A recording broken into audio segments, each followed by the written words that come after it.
risk and political risk also. मतलब दोनों risk cover की जाती है.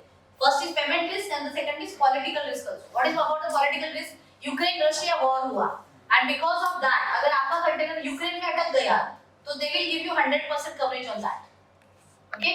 Because of अफगानिस्तान में कुछ बॉम्ब ब्लास्टिंग और ये हुए उसकी वजह से आपका कंटेनर वहाँ पे अटक गया and buyer cannot give you payment. So in that case they will give you the 100% guarantee for that. So 100% payment आपको दिया जाएगा for the political risk. Okay?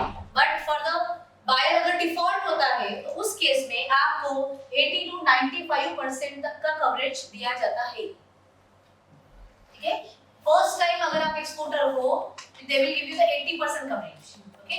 After the first time मतलब सेकंड शिपमेंट के लिए they will cover you 95%. मतलब $100 के लिए आपको $95 कवर किया जाएगा.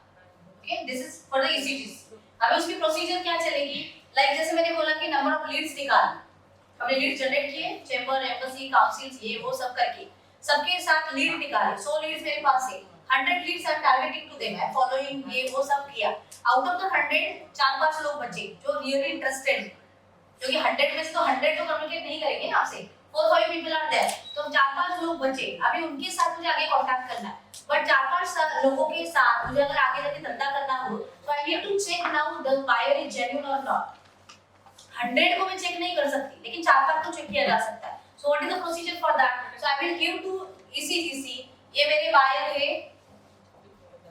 ये मेरे 5 बायर्स है. Okay. I will give the details to them and tell me the buyer is genuine और not. The ECGC will give you the details about the buyers genuineness और not. Okay. They will give you the report कि ये buyer genuine है ये नहीं है उसका हमारे पास कोई रिकॉर्ड ही नहीं है शायद उसने आज तक कभी धंधा किया ही नहीं ही इज अ न्यू बंदा न्यू पर्सन है ऐसे जो भी कुछ होगा वो देंगे. अगर आपको समझ के चलो कि ए एंड बी आपको अच्छे लगे रिपोर्ट अच्छा आया and you are now okay to go with the A और बी. ठीक है. तो अभी नेक्स्ट प्रोसीजर क्या होगी?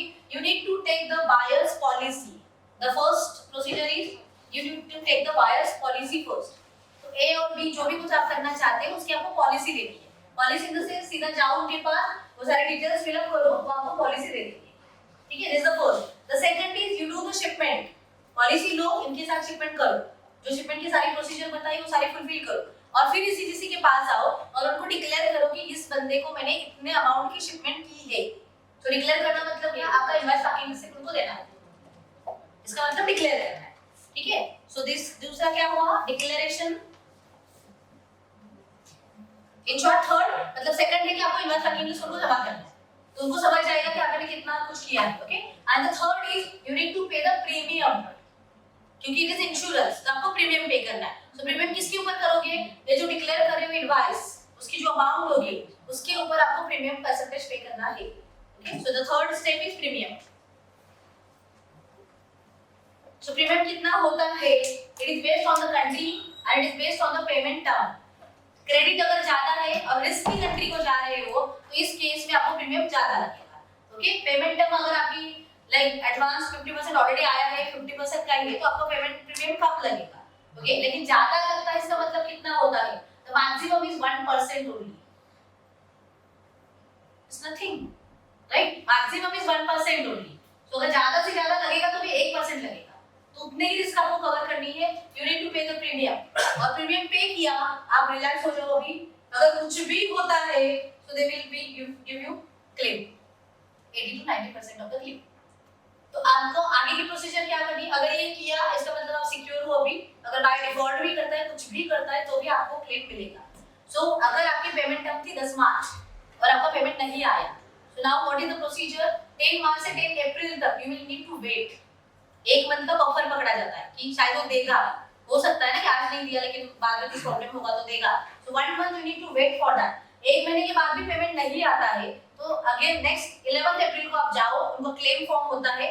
Fill up the claim form. सारे डॉक्यूमेंट्स अटैच करो उसको. शिपमेंट के जो भी कम्युनिकेशन उसके साथ हुए थे एंड क्लेम फॉर्म आपको प्रोसीजर दिया जाएगा. And then it will be the settle.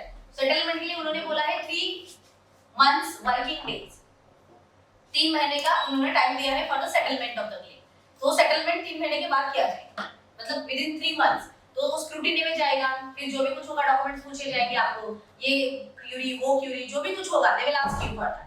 Okay. तो ये सारी प्रोसीजर ईसीजीसी की है but the condition for that is you need to follow the 3 steps and the first condition is सारे documents bank के थ्रू ही रोटेट होने चाहिए. This is the condition for ECGC.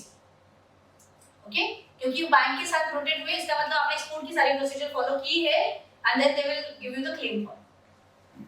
Clear?